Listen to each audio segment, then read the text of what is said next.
unpredictability is the beauty. I know. So before opening the kiln, always a sleepless night. I know. First one to get up in the morning, Go to the and just kiln. take the kiln is, it takes, if it takes 10 hours to fire, it takes 38 hours to 36 hours to open. So you have to wait. It has to, everything is like, the beauty of pottery is that the pace. The biggest life lesson that you get from pottery, that life is not a race. It's all about pace. So everything is a process. You cannot skip anything, and that's a beauty. Raveena Suri is a Chandigarh-based studio potter. She's the founder of Soulmaatee, a studio focused on handcrafted pottery and clay-based art. I received so much from this conversation. For one, being a ceramic artist is less about shaping clay into something. It's actually more about staying in relationship with something that won't fully obey you. Even if you do everything right, the kiln can crack your piece, the glaze can behave unpredictably. You have to stay in relationship with outcomes you can't control. Your hands must learn to listen to the thickness, the moisture, even to that moment when the clay is about to collapse as you mold it. The process teaches you to shape without forcing, to remain with what is tender, shifting, and still taking shape without rushing it into certainty. Just what I need to remind myself again and again. I am getting myself some clay and a wheel. Hello, guys. Welcome to the podcast, Theatre of Joy. I'm so joyful today because I finally got Raveena Suri to come and sit with me and chat. And you all are invited. Yay! So Raveena Suri, she is a studio potter, which she will explain to us as we go on. What is different about that than just being a potter, okay?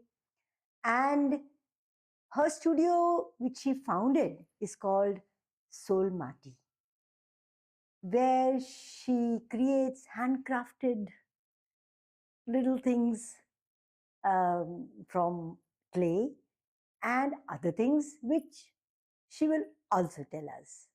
So, Raveena, Hi. am I right? Yes, thanks. Thank you for having me over, Harleen. This is wonderful. Honor, the honor is all come mine. true for me. The honor is all mine. Thank you so much for coming on. Thank you for having me over. So, tell us about your studio. Tell us about whatever you want to tell us about. Because actually, Studio Soulmaatee. So, Soulmaatee is Mitti Meri Rooh, and I actually don't know how. I used to paint always, and somehow over the one visit to the Potter's Colony changed my canvas from canvas to clay. So actually, that's how. I'm so jealous. I think a lot of the viewers also would really relate to me, because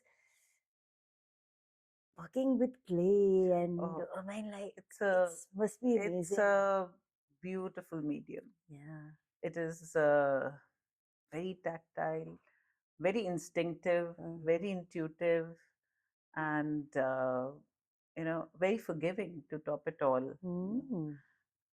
And it's just, you can just carry on for hours, empty yourself into the clay. So it's probably been one of my biggest achievements, I can say, even though it came rather late in life. But then whenever the time is right, whenever you get your calling. So you went to the Potter Colony or whatever. So, like I said, I was always into painting. So I just decided to do a collection of terracotta pots, hand painted lamps. So I wanted to get various shapes done. So I went to the Potter's Colony. So there was this one brilliant potter, Vishnu, over there. So I sat down with him to get all the shapes done. and that's where I just got consumed. you know That's a lovely word. and then I think when you want something so much, so different teachers also kept coming my way, and that's how my journey just started. And I always say that, in fact, I pottery is a very, very long journey. It can take you years and decades, and yet you feel that you haven't learned enough. And besides commitment, it's total devotion to the clay. So And something else, because I mean, you never know what's going to show up once the that's the beauty, kiln has. unpredictability. We call it kiln. Yeah, Uh, the kiln. once- Oh my God. Once So it's mitti, it's clay and fire, basically. you don't even know the color which is Yeah, going to yeah. come. That's the basically. unpredictability is the beauty. I know. So before opening the kiln, always a sleepless night. I know. First one to get up in the morning, Go to and the just kiln. take the kiln is, it takes, if it takes 10 hours to fire, it takes 38 hours to 36 hours to open. So you have to wait. It has to, everything is like, the beauty of pottery is that the pace. The biggest life lesson that you get from pottery, that life is not a race. It's all about pace. So everything is a process. You cannot skip anything, and that's the beauty. It's the journey is the beauty. So the kiln also has a mind of its own. Mind of its own, and the unpredictability. And there are sometimes many accidents. I still remember once I had an exhibition, and I'd kept all my best pieces for my last firing, so that I can decide what I want after firing all other pieces. And my kiln just collapsed inside. And the best was that lots of casualties inside. I named that collection. There were few pieces which were really beautiful, which survived, and that collection was called my survivor collection.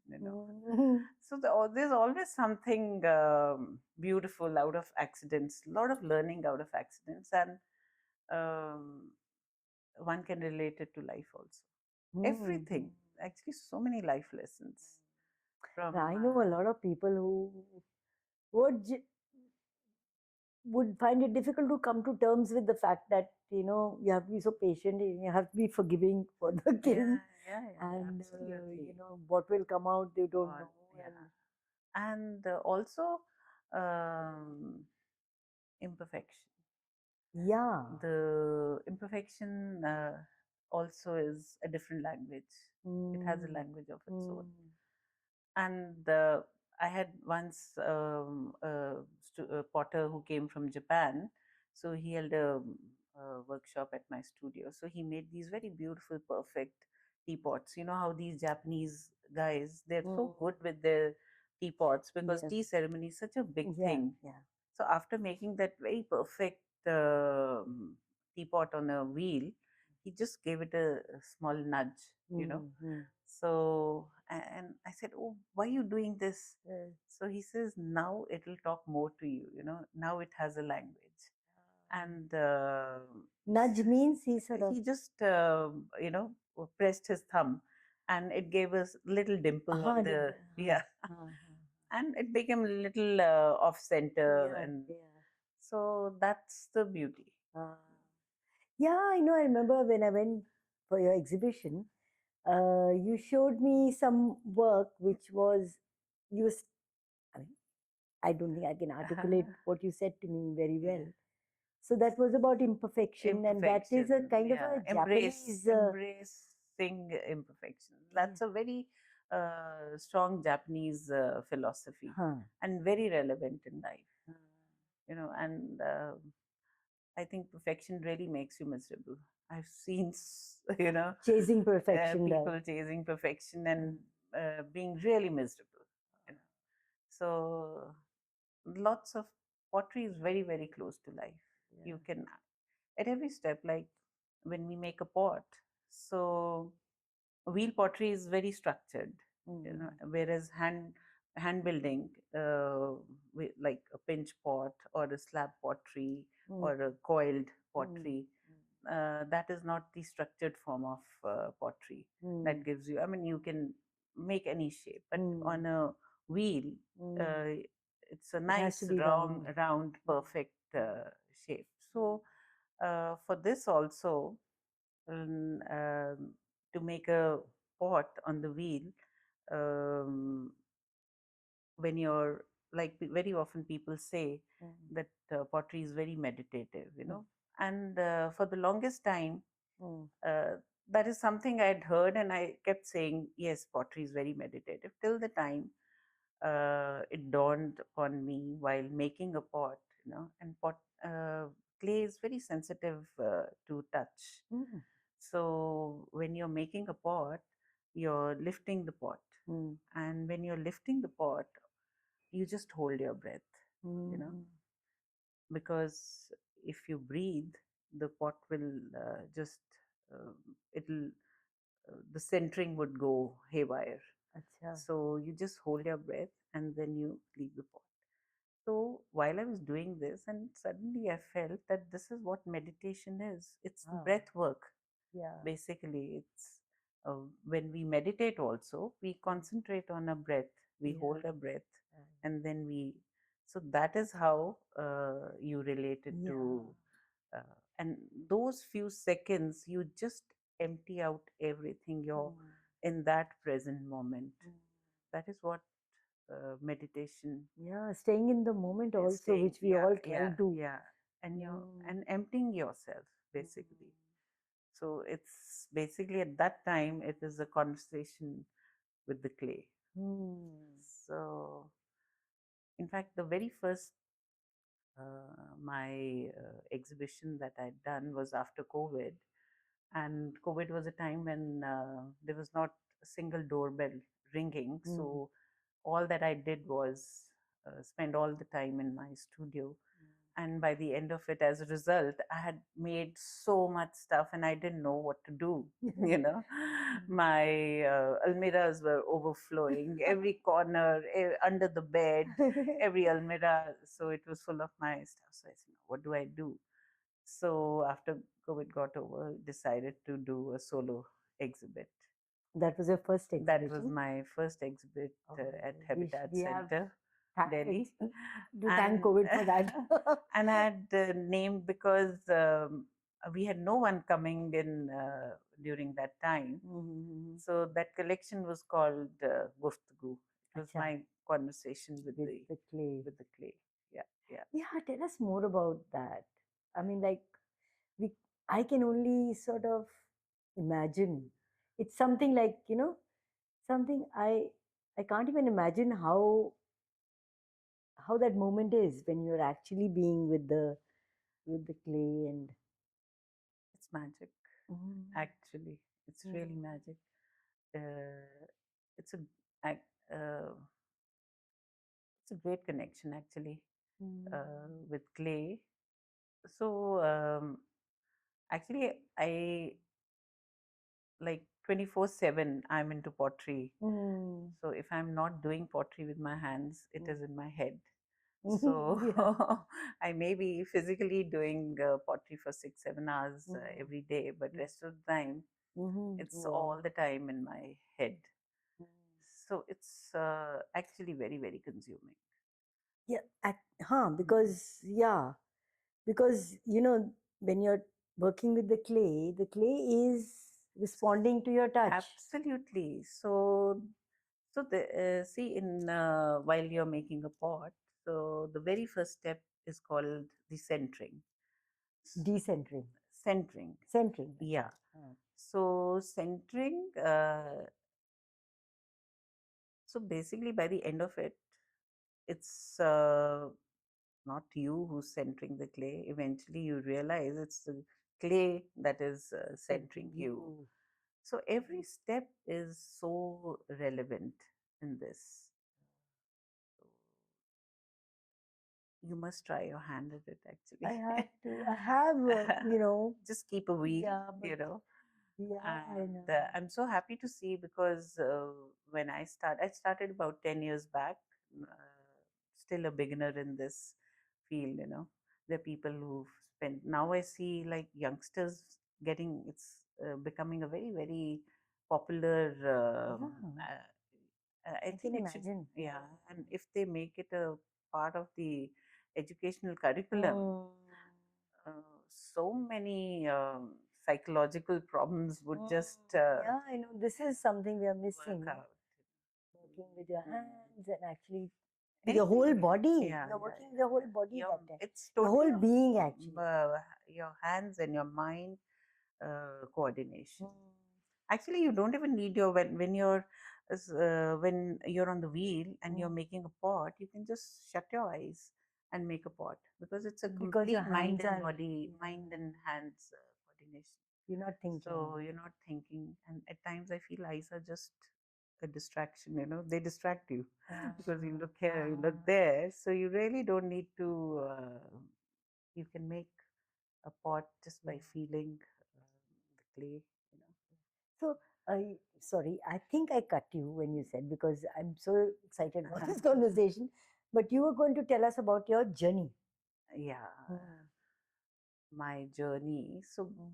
uh, like I said, from painting to clay, Mm. and as early or as late as in my 50s it started, but it's never too late. I would, I mean, really tell everyone to connect with this medium, because it brings a major, major shift in your life. So much self-awareness, you And know. anyway, in today's world, it is a challenge to just pause. Yeah, it You know, is, it just is, it be. is. Yeah, just be. And And one of the another, when we were discussing, like every step in pottery is relevant and very.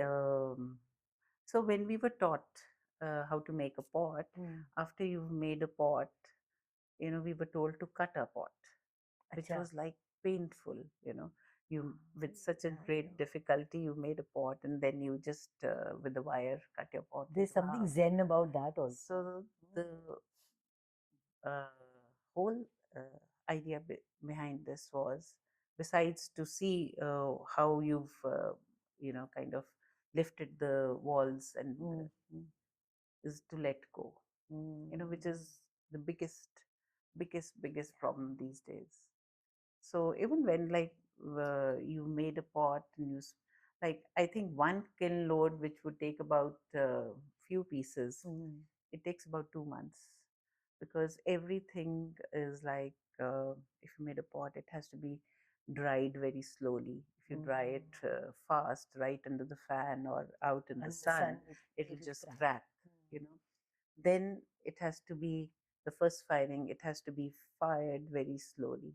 So it's just like slow cooking, and if you go too fast, again it'll just burst inside. And then the glazing bit, which is pure chemistry, how different minerals of the earth come together under certain heat conditions, uh, and if you apply the glaze too thick, it will not fit on the clay body.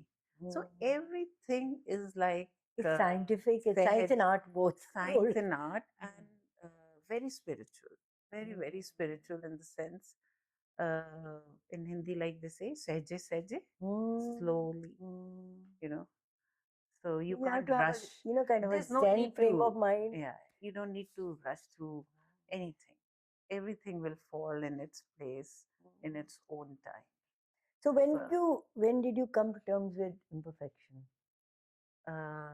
I mean, how? Whatever. ever since I came into, I started appreciating imperfections. Now, so after doing a lot of wheel pottery, right now I'm more onto hand pottery, and that's because of its imperfections, because they give a lot more character. All these little imperfections, quirks, Like know, this would be hand pottery. this is hand pottery, this is hand pottery, Oh, this is again all hand.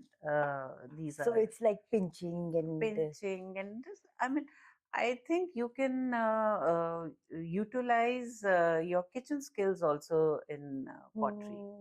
There's so many things. Yeah, like if you're making a paratha, you can do the same in Karke, yeah. What fun. So lots of Like the everything. kids used to do, Yeah. And kids are, there's so many things you learn from these little kids, how they bring the expressions out, It's lovely. In fact, I worked with little kids for a long time, and it was so much fun. So much fun, because by the end of it, I think I got to learn more. One was that fearless, just experiment. And they're fully immersed into what they're And doing. You can't even call them. they are not into that I have to make something, and whatever they want to make. And actually, this sense of freedom also is like a big thing, which you get in pottery. In my case, I felt that I could express myself much better through this medium rather than in words. Today, I may be much better at expressing myself in words thanks to pottery, because clay became my language. But it really gives you a sense of freedom. So how would you say that sense of freedom? Like when you're sitting there, you make anything. The medium is yours. Medium It's is yours. responding to Yeah, you. yeah. Your thoughts are yours, and you just create. And the medium is pretty receiving. Like if you Very take a block of wood or even wood is, but piece of iron or something. Yeah. It No. won't. It will Yeah, resist. yeah. It will. It is the most forgiving medium. Yeah. And art is always, I think, born out of freedom. It cannot exist where there are these boundaries. And so another thing what I felt in that, I always had which I realized when I came into this, that I'm not a protocol person at all. Protocol kind of The rules, rules, the templates they don't work for you. suffocate me. So this was very good way to express myself, because it's your wish, and art is what you are, whatever you want to create. Yeah. Like an artist always faces some kind of a resistance from people around. Kya kari ja Art rahi is hai? always born out of rebellion. I know. Always. And resistance, And it is your way of being you. I Yeah, think, yeah, Every yeah. artist who sticks with the art. Absolutely. Yeah.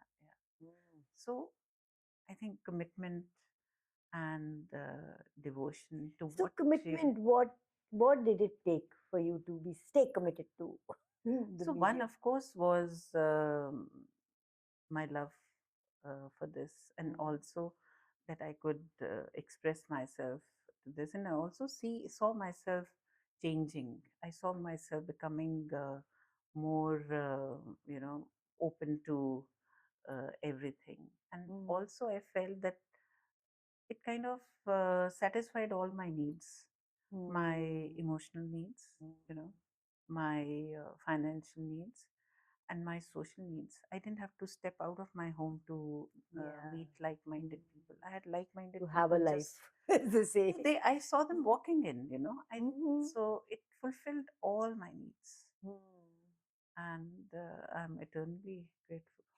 I mean, I can see how, these are just some pieces. And I can see how, So I can see your work and your dedication to it, because they seem to be perfect in what they want to express. जैसे कहते हैं ना, कुछ दाल में काला नहीं है. But that also, the pieces beauty actually lies in talk the eyes to of you. the beholder. But No, they talk to you. I mean, there's so many. yeah. Look, in a random exhibition where other people are also putting up their ceramic stuff, you do just pass by.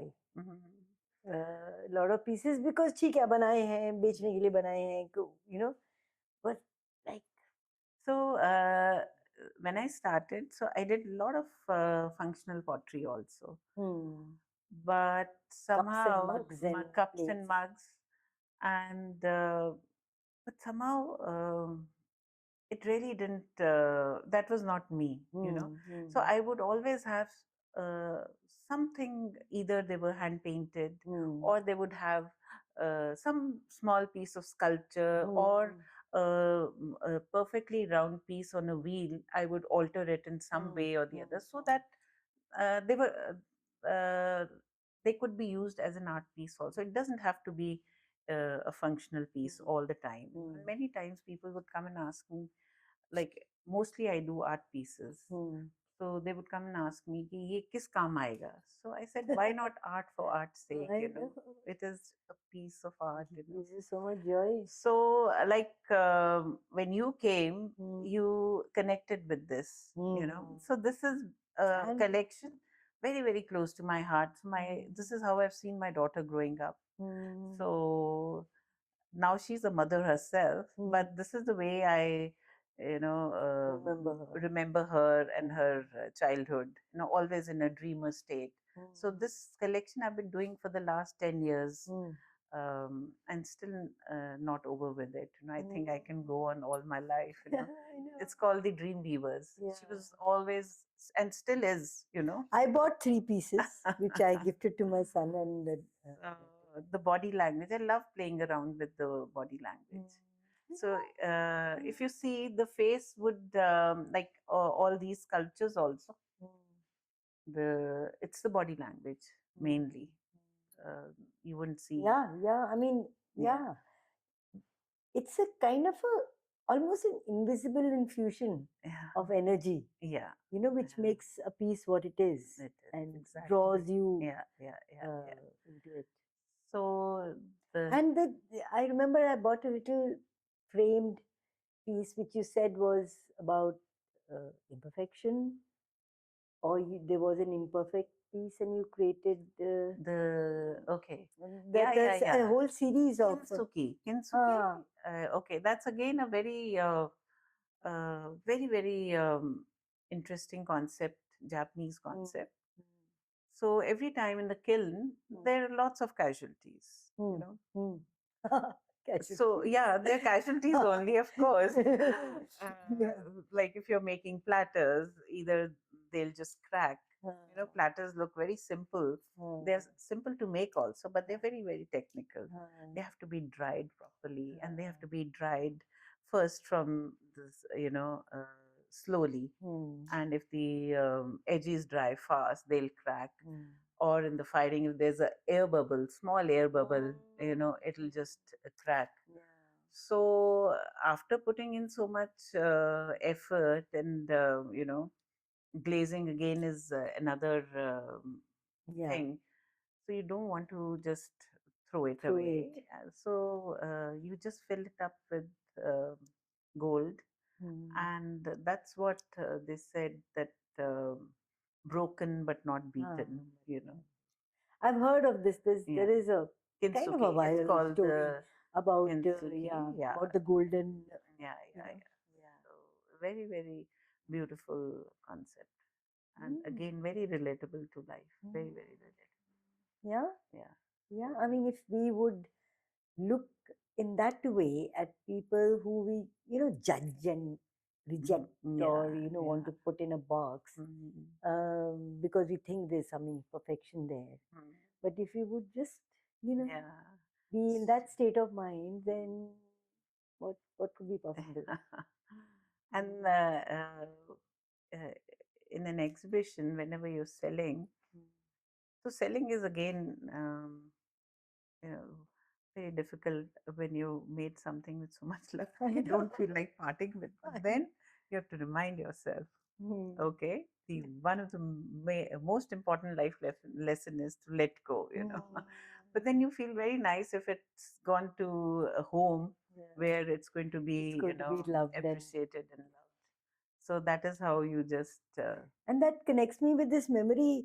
I remember here in Koveda, Buddhist monks had come and drawn a whole mandala, Mm-hmm. spent Yeah. so many hours, and so bariki say, so beautiful, and then they just smashed it. So, like, I think this uh, thought process has been there.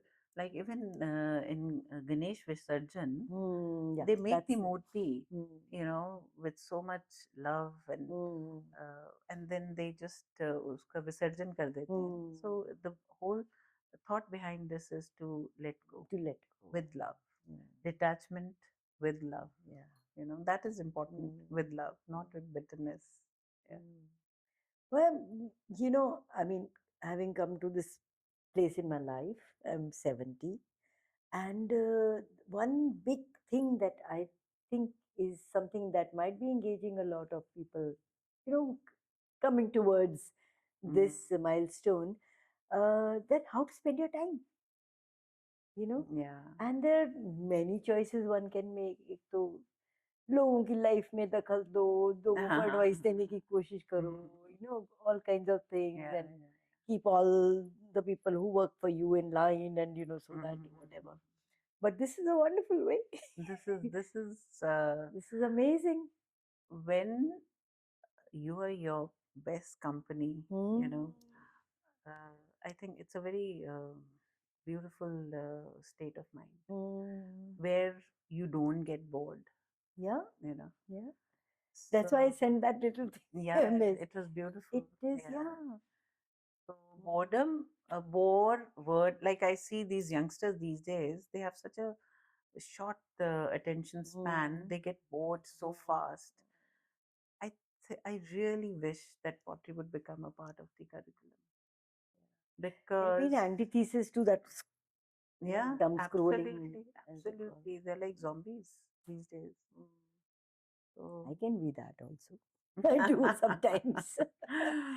well, it's like at the same time one feels that one must keep abreast because that is also important to be That's otherwise also you life, feel yeah. like an But then illiterate, this is a space you can sort Yeah, of yeah, get absolutely. into and just be at peace and ease and everything and create beautiful things. Yeah. And because I believe this, any piece of art with really displays the energy with which it has been created. It has to. It comes out. I mean, we're all basically energy. Everything is energy. Absolutely. Energy, and every piece of art is a journey. Yeah. You know how your mind, what was your mind space like at that time? Yeah. And so many hours of work, your, emotions and the love, and, so definitely. Even in films, Mm. जितना भी मतलब, you can always make out that the film has been made with a lot of love and patience. Absolutely. And, Absolutely. Absolutely. oh, it's been amazing. So when am I having you in my studio? We are coming. We're coming. We would have come actually, but you said that it's being renovated. It's being renovated. So basically, the reason I'm renovating is because in summer it gets too hot. So then I don't get to work. In winter it gets too cold. Then I don't get to work. So basically, the only work time is either monsoons. But monsoons, the clay doesn't dry up fast. So that's why I So thought. where is your studio? It's in the backyard of my home. So I'm going to now cover that area. So you can't AC it or anything? I'm going to do that, yes. So next month is our 40th anniversary, and I asked my husband, you gift me my studio, So oh, wonderful.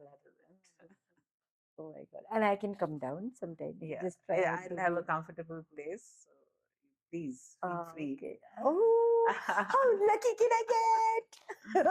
Yeah. Thank you. Thank I mean, thank you for taking having time me. out, and it is amazing. Do come. Amazing conversation. Hey, if you like this content, please like and share it with someone who would also like it. and do subscribe. It will really help us.